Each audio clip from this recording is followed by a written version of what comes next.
Vamos abrir a escritura em Mateus capítulo 5. Vamos ler do versículo 1 ao versículo 12, que diz assim: Vendo Jesus as multidões, subiu ao monte, e como se assentasse, aproximaram-se os seus discípulos. E ele passou a ensiná-los, dizendo: Bem-aventurados os humildes de espírito, ou os pobres pelo espírito, porque deles é o reino dos céus. Bem-aventurados os que choram, porque serão consolados. Bem-aventurados os mansos, porque herdarão a terra. Bem-aventurados os que têm fome e sede de justiça, porque serão fartos. Bem-aventurados os limpos de coração, ou melhor, bem-aventurados os misericordiosos, porque alcançarão misericórdia. Bem-aventurados os limpos de coração, porque verão a Deus. Bem-aventurados os pacificadores, porque serão chamados filhos de Deus. Bem-aventurados os perseguidos por causa da justiça, porque deles é o reino dos céus. Bem-aventurados sois quando, por minha causa, vos injuriarem, vos perseguirem, e mentindo disserem todo mal contra vós. Regozijai-vos e exultai, porque é grande o vosso galardão nos céus, pois assim perseguiram os profetas que viveram antes de vós. Bem, já falamos aqui, bem-aventurados os pobres pelo Espírito, foi a primeira ministração. Já falamos semana passada acerca dos bem-aventurados, aqueles que choram, porque serão consolados. E hoje queremos falar, bem-aventurados os mansos, porque estes, os mansos, herdarão a terra. Eu quero começar perguntando aqui, quantos mansos nós temos aqui nesta manhã? Pessoas mansas, que são enquadradas aqui dentro dessa bem-aventurança. Felizes são os mansos. Ora, por que os mansos são felizes? Ora, porque eles herdarão a terra. Herdarão a terra. E aí alguém diria, pastor, tem pelo menos um manso que eu conheço aqui, que talvez... eu já me lembrei de 2 mansos aqui, né? Deve ter mais uns 3 ou 4, 5 por aí. Talvez alguém diga, pastor, o irmão Raimundo é manso. Mas talvez você se lembre de alguém, não, o irmão fulano é manso. E talvez você esteja confundindo a mansidão com a natureza da pessoa. E aí logo você dirá, o pastor Alexandre não pode ser manso, em nenhuma hipótese, porque ele é muito contundente, é muito rigoroso, é muito assim, né, impetuoso. Como? Agitado. Aí você possa eventualmente confundir mansidão com lerdeza, ou confundir uma natureza um pouco mais agitada, um pouco mais expressiva, com agressividade. E eu sei que talvez há uma dificuldade de compreensão acerca do que é a mansidão, talvez porque nós logo colocaremos ela no âmbito da subjetividade. Cada um acha o que é mansidão e o que não é mansidão, e isso não nos traz uma base segura para nós entendermos o que o texto quer dizer quando Jesus disse, bem-aventurados mansos. Para tanto, nós temos que lançar aqui uma base segura e objetiva para que você saiba exatamente se você é manso ou não. De todo modo, eu quero dizer o seguinte, que o Evangelho de Jesus Cristo nos diz que os pobres pelo Espírito, aqueles que pelo Espírito são libertos da força, da ganância, do dinheiro e das riquezas, esses são verdadeiros cidadãos do reino dos céus. O que significa que o Evangelho de Cristo, ele não está aqui apregoando, como diz, a ostentação, o luxo, o orgulho, esse possuir e não compartilhar. Também não está pregando aqui o Evangelho acerca, quando diz, bem-aventurado aqueles que choram. Observa como que o Evangelho de Cristo, ele é diferente do Evangelho que nós costumamos ouvir. Eu tenho certeza, né? Ou talvez uma certa certeza, de que aqui nós não temos ouvido muito aí fora esse Evangelho, em que são ditos bem-aventurados os mansos. O que seria bem-aventurado os mansos? Que mansidão é essa que trata aqui no Evangelho de Jesus Cristo? E aí você terá hoje a oportunidade de compreender essa verdade. E se porventura você descobrir que você não é manso, você poderá procurar essa mansidão no Espírito de Cristo, no Evangelho de Cristo, em oração, em quebrantamento, e logo você poderá provar, não somente provar a mansidão, como você também poderá ser incluído entre os bem-aventurados mansos, porque herdarão a terra. E há também aqui uma estranheza, antes de nós entrarmos neste conceito de mansidão, há uma estranheza porque é dito que os mansos são bem-aventurados porque eles herdarão a terra. E isso parece soar um pouco estranho, porque me parece que quem ganha a terra, que quem possui a terra, quem toma posse da terra, quem ganha a terra, são os violentos. Eu me recordo como se fosse hoje, eu era recém-casado, né? E nós não tínhamos casa, era aquela vida muito difícil. Eu me lembro que um grupo de irmãos da nossa igreja, de onde éramos então, né, falou assim: Alexandre, é o seguinte, vamos invadir um terreno em tal lugar, vamos levar nossas barracas, vamos colocar lá e vamos ficar lá, e é nosso, e ponto final. E vai vir polícia, mas não tem problema, a gente vai resistir.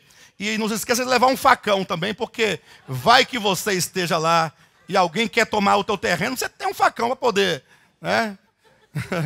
É certo que eu não fui, mas não porque eu fosse manso, não fui porque eu sou conservador, eu sou daquele tipo que não gosto muito dessas coisas assim, muito complicadas, eu gosto das coisas fáceis. Você vai lá, compra, paga, pega o documento e entra. Não gosto de ficar aventurando, eu não sou muito aventureiro, eu sou muito conservador, muito tradicional, mas não que eu seja manso, né? Não quero dizer isso para os irmãos. Bem, mas por todos os efeitos, me parece que quem se apropria da terra são os violentos. Olha para o movimento sem terra. Para eles, teoricamente, ganharem a terra de que eles precisam, ou que eles reivindicam, eles são violentos, eles querem tomar na marra, na força. Aí a pessoa quer, por exemplo, um aumento de salário, o que ela faz? Faz greve, quebra ônibus lá, e se de repente tiver alguém que não quer participar da greve, os demais pegam ele e quer linchar, porque o companheiro não se uniu na greve.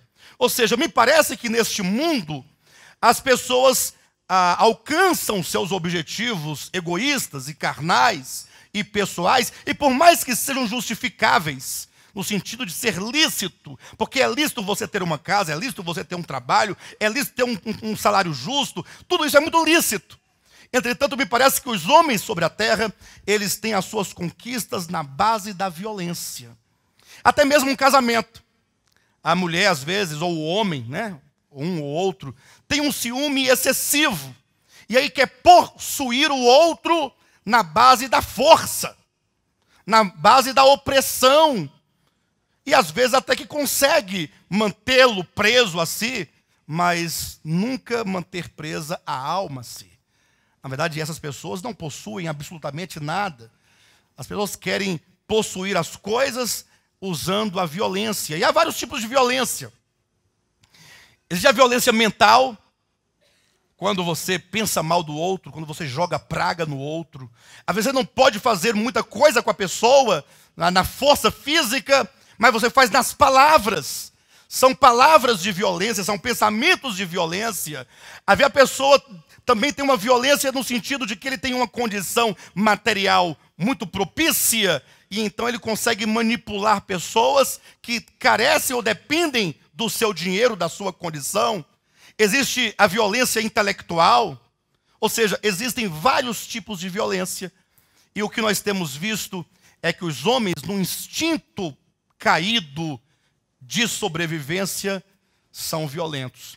Quando então Jesus disse, bem-aventurado os mansos, eles querem dizer que aqueles que não usam ou que abrem mão de qualquer tipo de violência para alcançar os seus objetivos são mansos. E porque eles abrem mão dessa violência interior ou mesmo exterior, eles então são declarados bem-aventurados. E eu passei a semana toda pensando nessa questão da violência e da mansidão. A violência e a mansidão. O homem manso do Evangelho é aquele que não faz uso da força, nem da força, da força mental, nem da força dos sentimentos, nem das palavras, nem da opressão, nem digamos, da força física. Nenhum tipo de força é utilizada para que ele viva, para que ele conquiste, para que ele seja, para que ele possua alguma coisa. Uma pessoa totalmente despretensiosa. E eu pensando em exemplos para ilustrar a questão da mansidão e a questão da violência. Essas duas coisas. E me veio vários exemplos.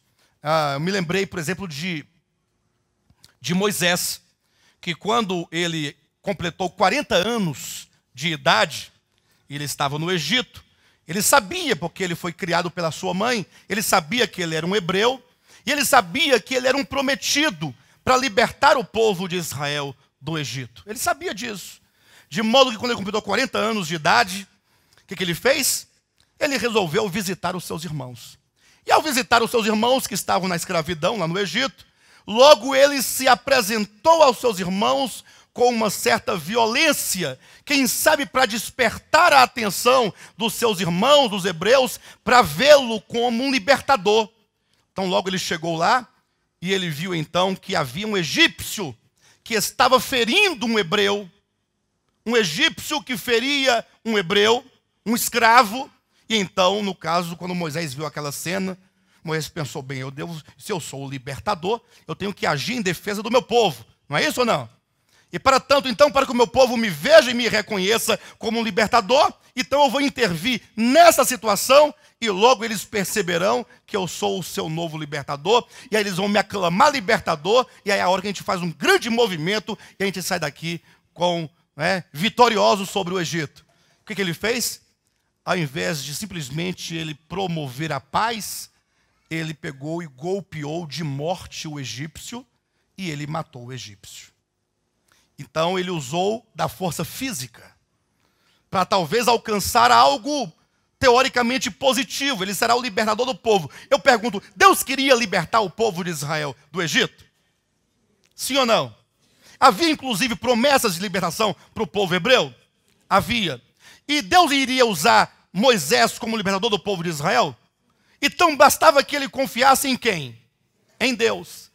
Que ele esperasse o momento que Deus faria e levantaria todas as circunstâncias. Mas de repente, Moisés, paradoxalmente falando, chamado no final da sua vida, o homem mais manso da terra, usou de violência para alcançar os seus objetivos. Foi aí que no dia seguinte, ao voltar ao mesmo lugar, diz a Bíblia que agora ele viu 2 hebreus lutando entre si. E agora ele não vai golpear ninguém, porque ambos são hebreus. E aí ele entra para tentar apartar aquela briga. E é quando então ele ouve as palavras mais amargas que ele podia ouvir, mais duras, quando um deles disse: quem te constituiu? Quem te constituiu juiz sobre nós? Quem te constituiu? Quem te fez juiz para você poder intervir na nossa vida? Você pensa que você vai matar um de nós, como fez ontem com aquele egípcio? Imagine só. Essa palavra, quem te constituiu juiz sobre nós, certamente fere o ego daquele que quer ser juiz sobre as pessoas. Então, esse é um exemplo típico que nos mostra quantas vezes muitas pessoas, a exemplo de Moisés, querendo conquistar talvez um espaço ministerial, uma liderança, um espaço para poder desenvolver os seus dons e talentos, como pastores, líderes, acabam usando ou de violência física, ou de violência verbal, ou de rebelião, ou de qualquer outro tipo de violência que causa certamente grandes e profundos prejuízos. Deus não trabalha por meio da violência. Me lembrei também de um outro caso de João, no Novo Testamento. Estou apenas citando esses exemplos em caráter de exemplos, porque me veio posteriormente 2 grandes exemplos que são os maiores e eu quero compartilhar com os irmãos. Me lembrei que no Novo Testamento fala de João e Tiago, que inclusive eles eram tão violentos que eram chamados de os filhos do trovão. E a Bíblia diz que, numa certa ocasião, Jesus falou assim: olha, vá à frente e prepare aquela cidade, os samaritanos, para que eu possa pregar para eles. Diga para eles que eles se preparem, que eu estou chegando. E aí eles foram. E quando eles foram, então, é dito que eles não quiseram receber Jesus. E aí eles voltaram perguntando: Jesus, olha, eles não querem te receber. E aí nós tivemos aqui uma ideia, eu, o João, pensando aqui comigo, até compartilhei com o Tiago, não foi, Tiago? Pois é, tivemos aqui uma ideia. O que o senhor acha de nós orarmos para Deus mandar fogo naquela cidade e destruir todo mundo. Irmãos, olha que coisa maravilhosa, olha que ideia esplêndida. Deus é poderoso, Deus pode todas as coisas, Deus está do nosso lado. Queremos pregar o seu evangelho. Quem não aceitar, a gente manda fogo neles. O que vocês acham disso?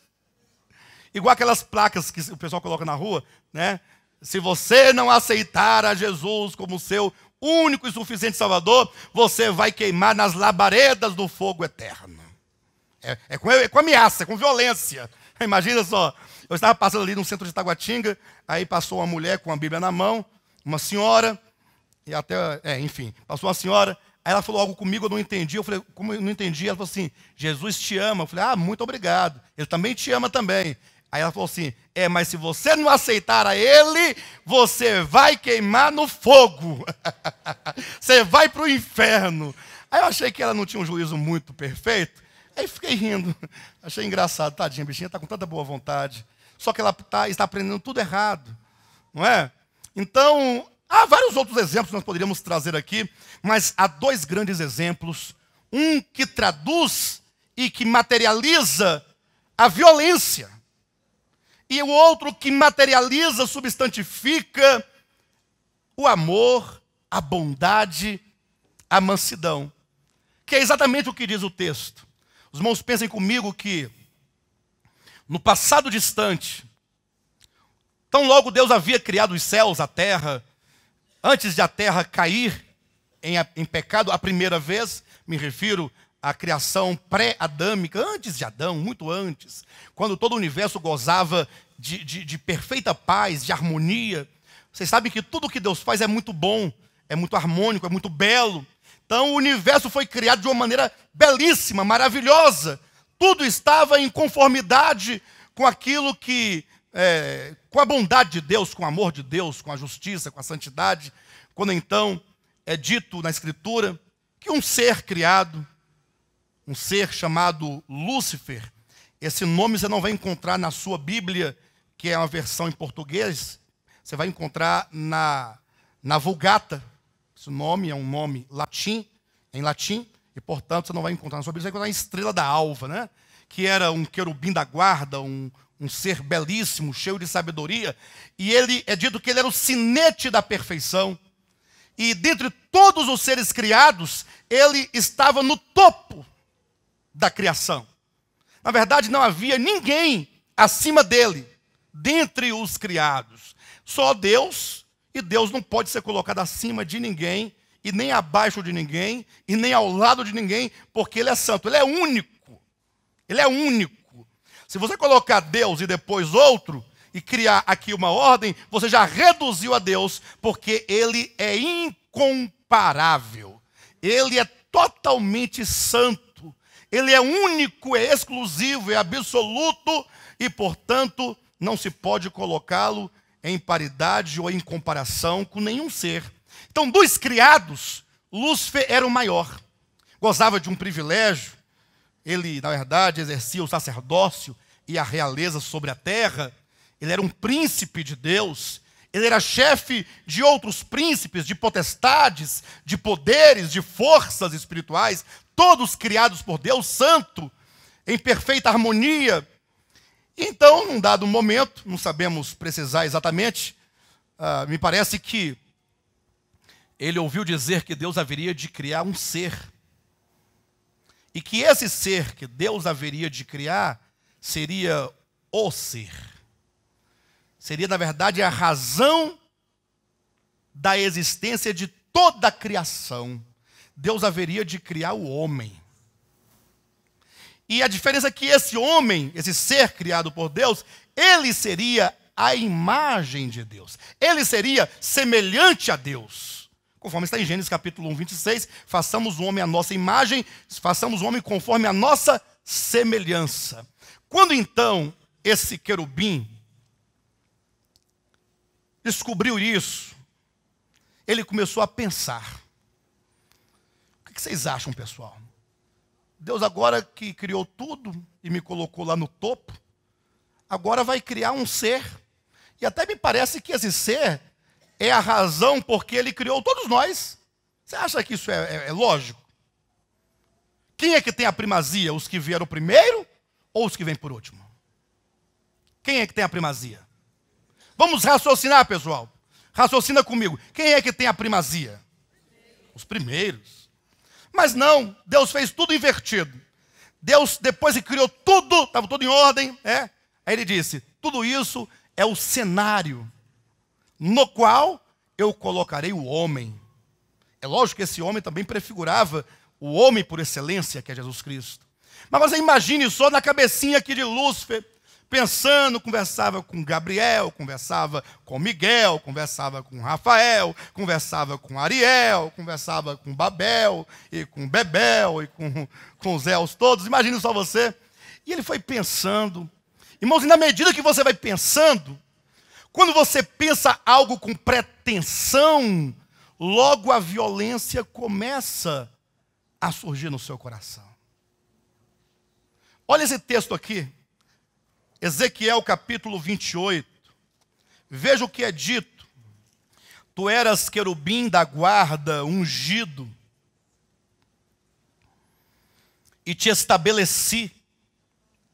Permanecias no monte santo de Deus, no brilho das pedras andavas. Como é que era a vida desse indivíduo aqui? Era boa ou ruim? Maravilhosa, né?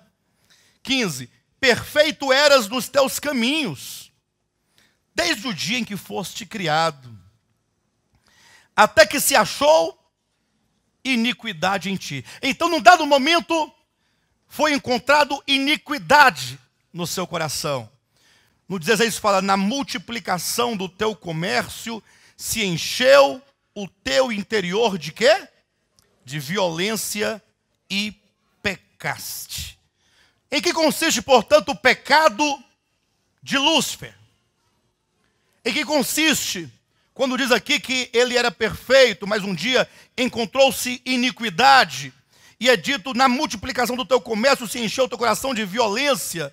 Observa que ele foi pensando acerca daquilo que Deus faria, da criação do homem, o homem, a imagem de Deus, o homem semelhante a Deus, e ele foi pensando, e talvez ele tenha encontrado alguém que dissesse, eu tive pensando também, Lúcifer, e eu acho que você tem uma certa razão.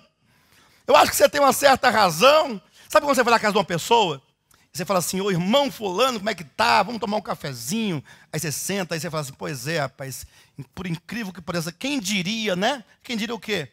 Ah, rapaz, aquele irmão, você acredita?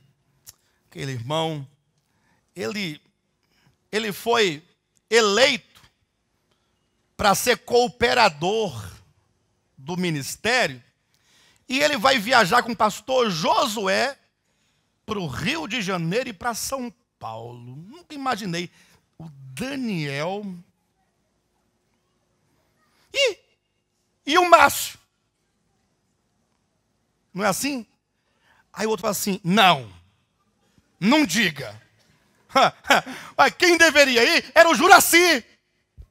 Porque o Juraci está desde o começo. Não é isso? E aí começa ali um diálogo e isso vai gerando violência.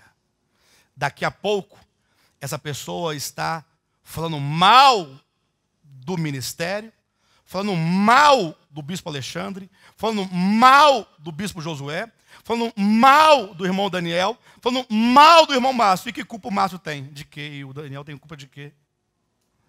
E aí o coração fica cheio de quê? De violência. E aí quando alguém faz uma crítica a isso, mesmo em nome de Deus, mesmo que essa pessoa pense que ela está, na verdade, buscando a justiça no meio dos santos, essa pessoa está tentando alcançar os seus objetivos egoístas por meio de violência. Uma violência verbal, que agride, que destrói, que corrompe. Essa pessoa, ou essas pessoas, ou quem assim pensa, não pode ser chamado de manso e jamais herdará a terra.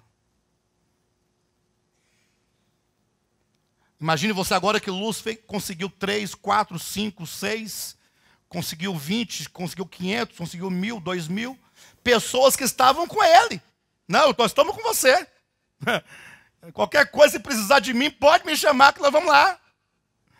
Irmãos, e diz a Bíblia que então Lúcifer encheu o seu coração de violência e agora então ele começa a profanar o nome de Deus. Que Deus não é tão justo assim como parece ser. Porque você raciocina comigo, se ele é justo, não faria uma coisa dessa. Comigo, exatamente. Não, comigo não, eu tanto faz, eu não estou preocupado com isso. Mas pelo menos com Miguel. Não é Miguel? Miguel não. Disso eu não participo. Miguel não participou disso. Miguel não caiu. Mas talvez eu dizer, não, pelo menos o Gabriel e o Miguel e esses 7 que assistem diante dele, porque afinal, né? E então, queridos, diz a Escritura que agora ele começou a colocar em dúvida a justiça de Deus, começou a colocar em dúvida a bondade de Deus, a mansidão de Deus, colocar em xeque o amor de Deus. Ele foi profanando o nome de Deus, de maneira que diz a Bíblia que quando menos se esperou, a terça parte dos seres criados nos céus já estava em rebelião juntamente com Lúcifer. E nós sabemos da história, houve a grande cisão no universo, houve a grande rebelião, e daí começou então a história, né, da queda, que vai passar pela história da redenção, que vai chegar até a reconciliação final de todas as coisas. De maneira que eu imagino, já disse aqui dezenas de vezes, que se eu fosse Deus, diante de tal situação, o que eu faria?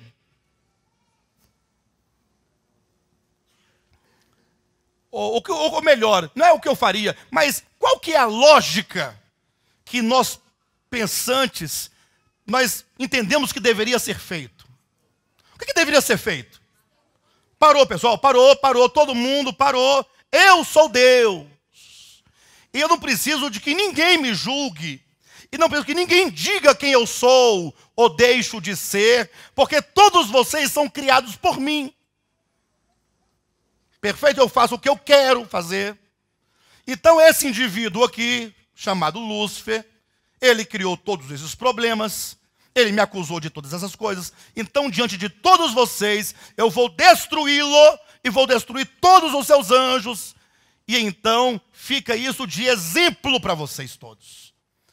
Deus tinha todo o direito ou não de fazer isso. Toda liberdade, direito. Não pecaria em nada, não erraria em nada. Afinal, ele faria isso movido pela verdade, pelo direito, pela justiça. Entretanto, Deus é manso. Dizer que Deus é manso não quer dizer que ele não irá punir posteriormente. Mas quer dizer que quando a punição vier, a punição chegará como um resultado inevitável das próprias atitudes dos rebeldes. Deus por si mesmo não castiga a ninguém, porque ele não pode ficar irado com ninguém. Como é que Deus pode ficar irado se ele já sabe de tudo antes de criar? Se ele já sabia de tudo, Deus não é pego de surpresa. Quando a Bíblia fala sobre a ira de Deus, não é essa ira que você está pensando, que é a sua ira. Porque fala assim, a ira de Deus se revela do céu contra toda sorte de... Aí você pensa na ira de Deus, você pensa num Deus irado, num Deus nervoso, num Deus que ameaça, que vai... É tudo isso equivocado. Essa ira é a ira do homem. A ira de Deus é porque Deus não pode simplesmente conviver e abonar o pecado. Tanto é que a Escritura diz que a ira de Deus se manifesta do céu contra toda sorte de impiedade e não contra o homem impiedoso. Ou seja, Deus não pode permitir a impiedade. E isso porque a impiedade é um grande mal que faz sofrer o universo criado. Então Deus tem que retirar a impiedade para que os seres criados gozem de saúde, gozem de paz, gozem de alegria. A iniquidade é um mal que entrou no universo para roubar as bênçãos e as coisas boas que Deus fez.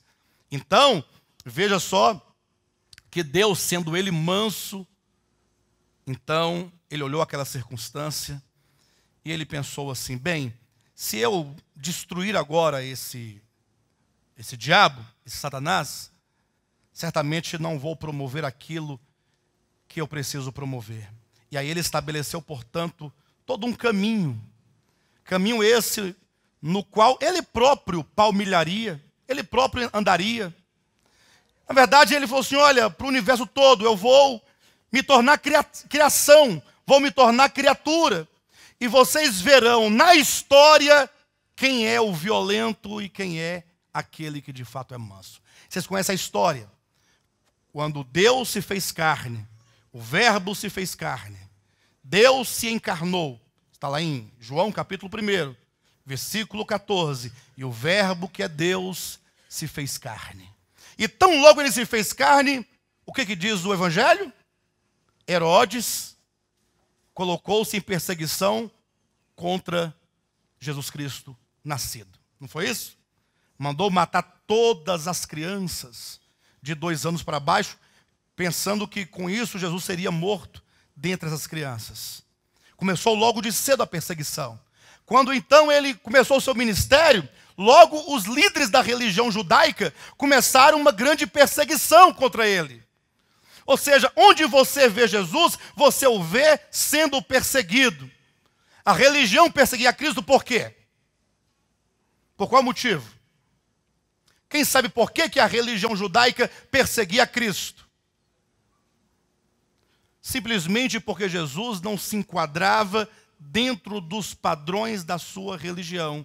Porque enquanto eles estavam preocupados com os aspectos exteriores e ritualísticos e as coisas do templo, Jesus estava preocupado com a essência. Estava preocupado com a verdade, com o espírito da lei. Uma vez Jesus falou assim, olha, vocês são interessantes, vocês coam um mosquito, engolem um camelo. Vocês estão preocupados com os mosquitos, né? Ou seja, com esses aspectos exteriores da lei. Ao passo que aquilo que é essencial e que é maior e que é mais importante, isso passa despercebido. E Jesus então ilustra isso dizendo, vocês dão o dízimo do cominho, da hortelã, do endro. Ou seja, Jesus fez a questão de citar as coisas menores. Vocês estão aqui pensando nas coisas insignificantes, ao passo que as coisas que de fato devem prevalecer, que é o amor, que é a justiça, e que é a misericórdia, e que é a fé, essas coisas vocês não estão atentando. E aqui está um ponto que eu quero colocar aqui em relevo. Talvez nós tenhamos gasto muito tempo coando mosquitos. Muito tempo. Cada um, ao entrar no ministério, ganhava uma peneirinha. Para que é essa peneirinha? Para você coar os mosquitos. Fique atento, não deixe passar nenhum mosquito. Ao passo que os camelos estavam com cada corcova nas costas. Pensa no tamanho das corcovonas. E a gente não percebia. Grande. Que é a essência, que é a substância. Olha para o cristianismo. O que nós vemos no cristianismo? Porventura nós temos visto, e os cristãos, de uma maneira geral, têm sido reconhecidos pelo mundo como aqueles que são discípulos de Cristo? Jesus disse, vós serão reconhecidos pelo mundo como meus discípulos, se vocês amarem uns aos outros. Ou seja, qual é a imagem, qual é a ação, a atitude, o viver que deve ter cada cristão para que o mundo, ao olhar, o identifique com Cristo? É o amor. Só que, infelizmente, nós passamos a vida toda dizendo assim, olha, aquele lá é crente. Como é que você sabe? Olha a roupa dele. Aquela lá é crente, como é que você sabe? Olha o cabelo dela. Às vezes nem era. Porque às vezes tem uma pessoa assim mais humilde, anda assim mais desajeitado, aí parece com crente. Não é isso? Às vezes nem era. Ao passo que nós não vemos nenhuma identidade, nenhuma relação do cristianismo com Cristo. Agora, em contrapartida, o que nós temos visto? Uma palavra. Uma palavra. Estamos falando dela agora. Violência. Pastor, violência? Não. Quando eu falo de violência, eu me lembro de Hitler, eu me lembro de Mussolini, eu me lembro de quem mais? Saddam Hussein, Estado Islâmico. Ora, quem foi que matou os cristãos ao longo de toda uma era, da Idade Média? Matou queimado, esquartejado, empalado. Quem foi? Não foi a igreja católica, apostólica, romana, que matou milhares e milhares de cristãos? Não foi a igreja da reforma, os reformadores, que na sua busca pelo estabelecimento da sua verdade, eles também não mataram muitas pessoas? Pastor, mas está falando de quê? Da reforma protestante? Lembra lá dos Estados Unidos, quando começaram a acusar uns aos outros lá que tinha uma bruxa na casa do fulano, e a bruxa na casa do outro eram os como é que eles chamam? Sim, mas tem um nome dos líderes lá, não é bispo, não é pastor, os reverendos. Aí precisam matar as bruxas. Aí colocou a Vera tem cara de bruxa. Essas orelhinhas na cabeça dela, não me engana, é bruxa. Matava queimado. Mas eram protestantes. Aí você vê no movimento evangélico, quantos não foram mortos pelos evangélicos? Pastor, disso nunca ouvi falar que um evangélico tenha matado um outro. Mataram muitas pessoas, no sentido de que foram expulsas, foram humilhadas, foram expostas, porque quando não fazia o que se dizia que tinha que fazer, era exposta diante de todo mundo e expulsa da igreja porque cortou o cabelo, porque fez isso ou aquilo outro. Ou seja, nós vemos uma violência tremenda em toda a história do cristianismo. Aqueles que podem mais, que têm maior conhecimento, maior eloquência, maior poder financeiro, são os que dominam sobre muitos. Mas em contrapartida, nós temos o Evangelho. Jesus é o próprio Evangelho. E ele então corporifica nele o espírito do Evangelho. E aí nós vemos ali ele sendo perseguido pela religião judaica.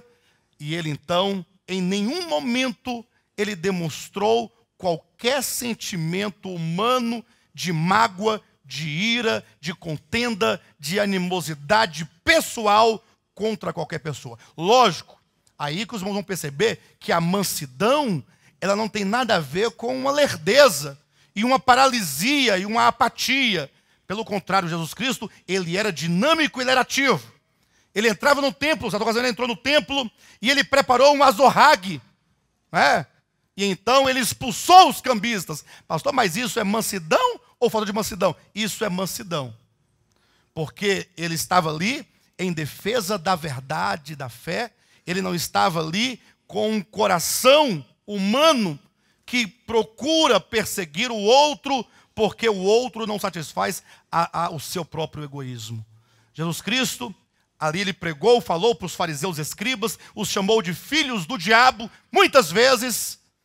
E ali, então, nós o vemos, como é que foi o fim da sua trajetória? Como é que foi? E aí é onde demonstra exatamente esse Espírito de Cristo e do Evangelho, que nesta manhã nós trazemos para os irmãos, e que nós temos que atentar para ele. Jesus estava orando no Monte das Oliveiras, quando chegaram ali Judas e os soldados para prendê-lo. Quando se aproximaram, Jesus perguntou: a quem procuras? E eles responderam: a Jesus de Nazaré. Jesus deu um passo à frente e disse: eu sou. Isso aconteceu por 3 vezes. Quando os soldados foram prendê-lo, Pedro tirou a espada e cortou a orelha do soldado. O que Pedro fez? Usou de quê? E Jesus falou o quê? Pedro, guarda a tua espada. Aquele que com a espada fere, com a espada será ferido. Jesus está ensinando. Se entrega, permita que eles te prendam, que eles te humilhem, porque a força do amor é que vai vencer a força do ódio. A terra será conquistada, será resgatada, será trazida de volta, a terra será redimida pela força do amor. Cristo ali seria preso, seria insultado, ele seria morto, mas a morte de Cristo significa o quê? E aqui há de se corrigir um pensamento um tanto equivocado. Se segura na cadeira para você não sair correndo.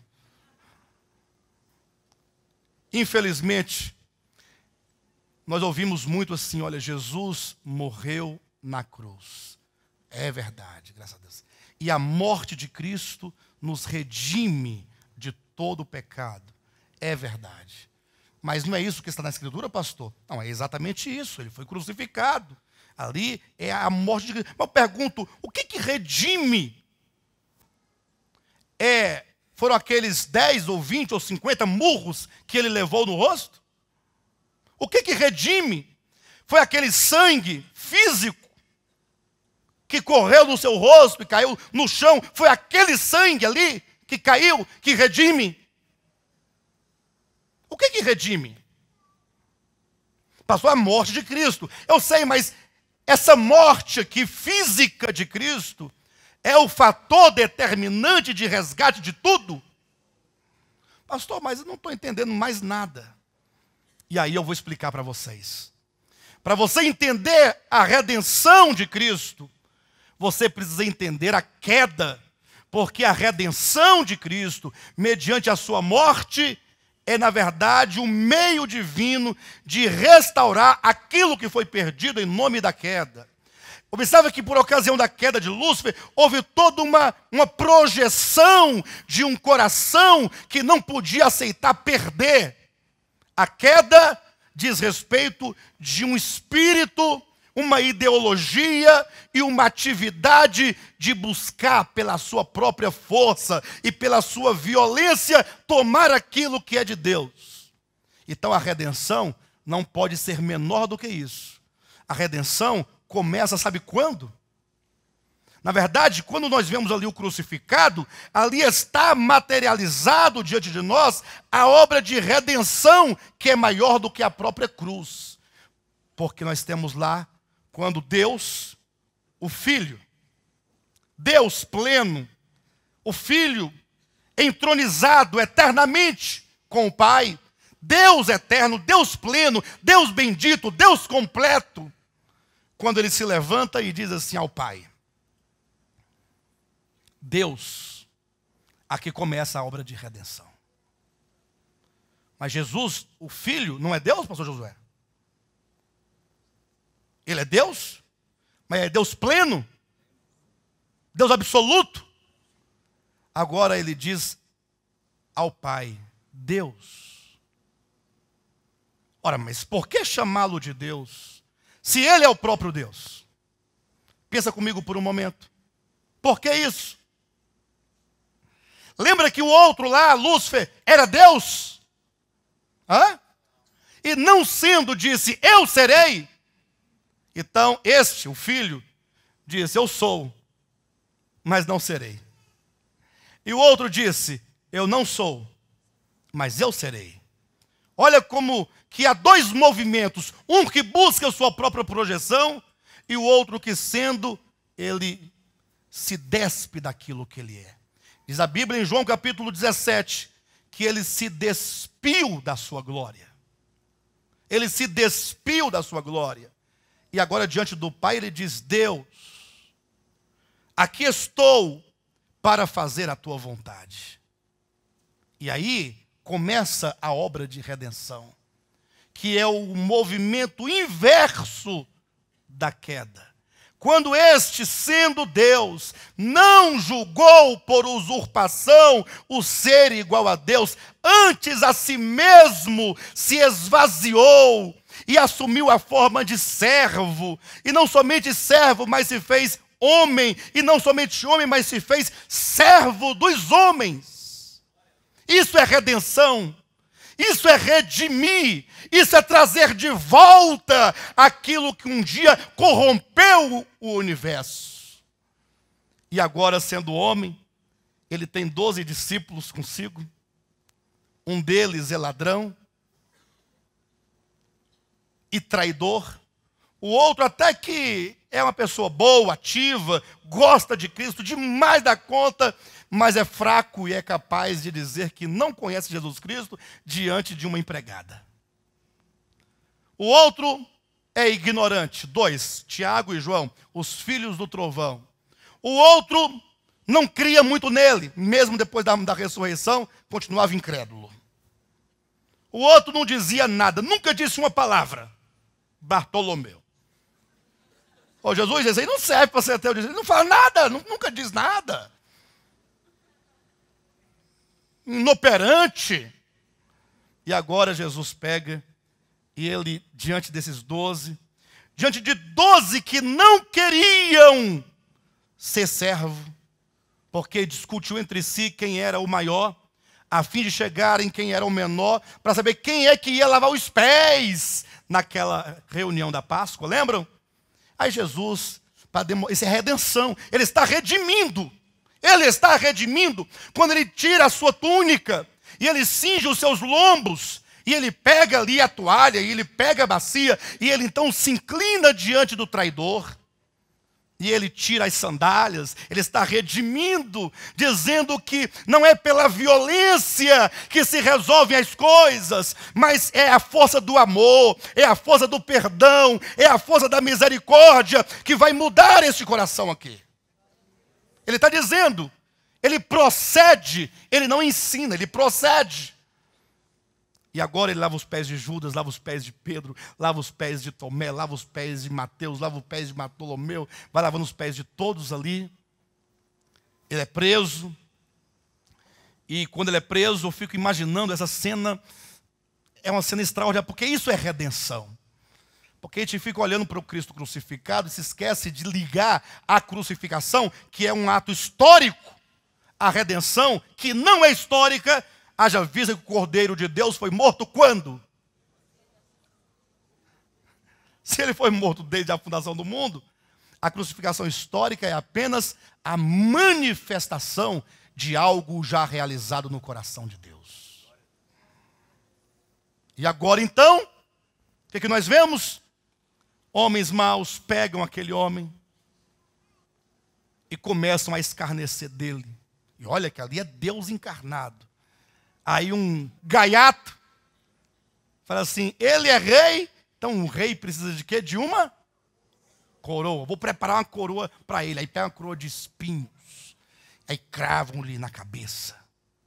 Um rei precisa de um cetro, todo rei tem cetro. Pegaram um cabo de vassoura, colocaram na mão dele, para ficar rindo dele, para ficar com essa zombaria, com esse escárnio. Ele precisa de um manto, colocaram um manto nas costas dele vermelho. E ele todo ensanguentado.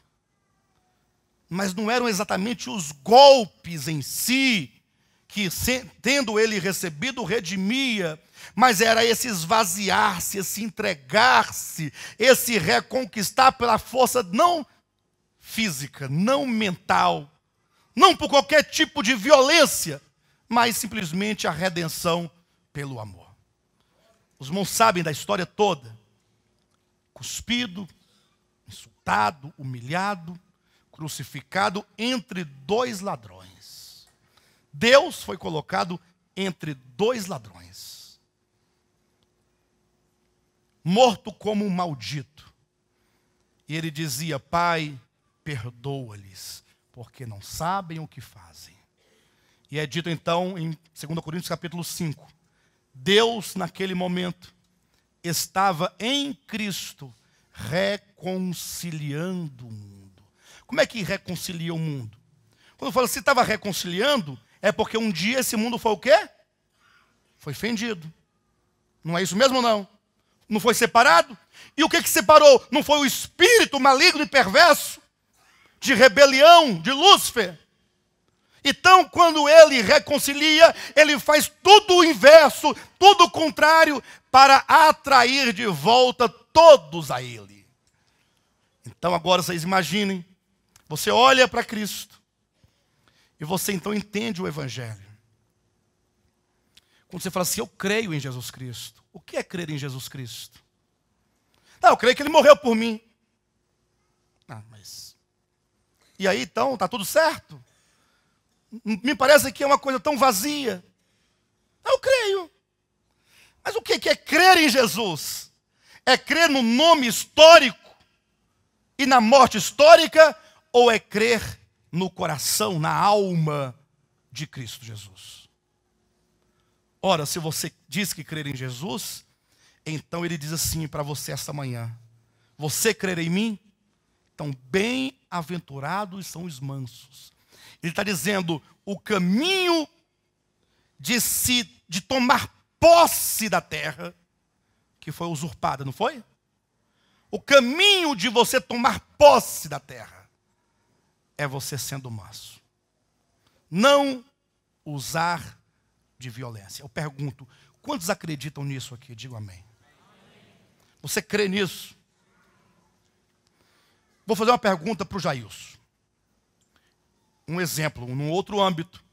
Aí eu torno a perguntar para a igreja. Jailson, você é um comerciante bem-sucedido. Empresário bem-sucedido.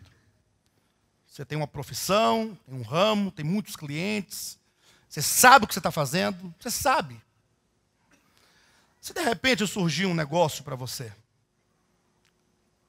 e você então perceber que aquele negócio te renderá bilhões, e você vira as provas, não, você tem, está tudo certo, mas para tanto você terá que abrir mão do seu negócio bem-sucedido, e você consegue constatar a veracidade de tudo aquilo, você abriria mão do seu negócio pelos bilhões?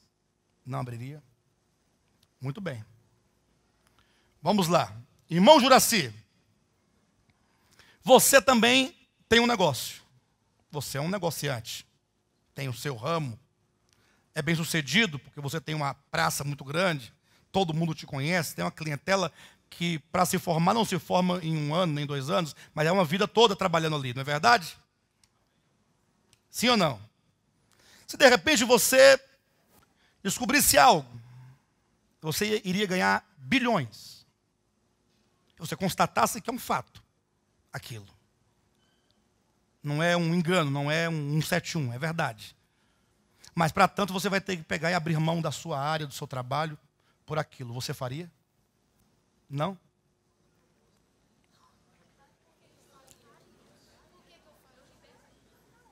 Você faria? Faria? Seguro, lícito.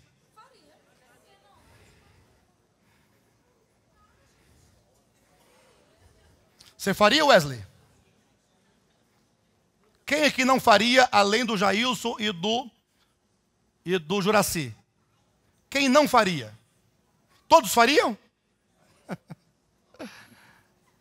Você faria, ô Ricardo? Faria? Na verdade, o Jailson e o Juraci pensaram assim, pai, eu não sei o que eu vou responder agora. Eu não sei se eu respondo sim, ele vem com não, não, ele vem com sim. O pastor Renato falou assim, pastor Alexandre, quando você pergunta alguma coisa, ninguém responde com medo de errar.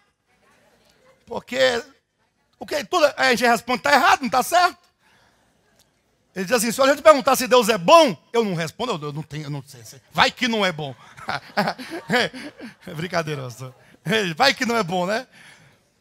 Mas o Jailson faria sim. Faria, você faria sim. Faria. A não ser que você tenha uma razão sentimental por detrás de tudo isso, que seja um valor muito maior do que o financeiro. Enfim, mas no âmbito do negócio pelo negócio, qualquer um faria pela vantagem financeira. Perfeito? Lógico, o Juraci faria. Você está doido para fazer. Não surgiu foi os bilhões ainda, Juraci. Calma. Agora, por que faria? Ora, pelo lucro que se vai obter, mas só faria se porventura você tivesse da parte do negócio todo o crédito, ou seja, você tinha uma grande certeza, uma grande garantia. Quando Cristo fala assim, pessoal, os justos herdarão a terra. Quem quer herdar a terra? Os mansos possuirão a terra. Quantos querem possuir a terra? Possuir a terra. Vocês querem possuir a terra? Só existe um meio. Ser manso. Você crê nisso? E o que você então fará? O que fará então? Mas cuidado, você pode ficar pensando, eu não vou conseguir sozinho, então o que eu faço? Deus me ajuda, Deus me ajuda, Deus me ajuda, e parece que Deus não ajuda nunca.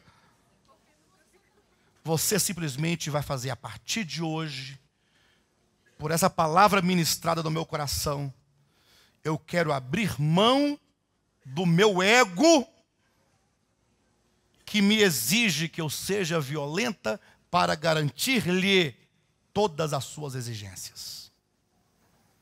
Você sabe, quando surgir situações, a violência para manter e proteger aquilo é algo muito passageiro, é algo maligno e perverso, e você fala assim, não, se alguém te ferir na face direita, deixa ferir à esquerda, em nome de Jesus. Se alguém te obrigar a caminhar uma milha, caminhe duas.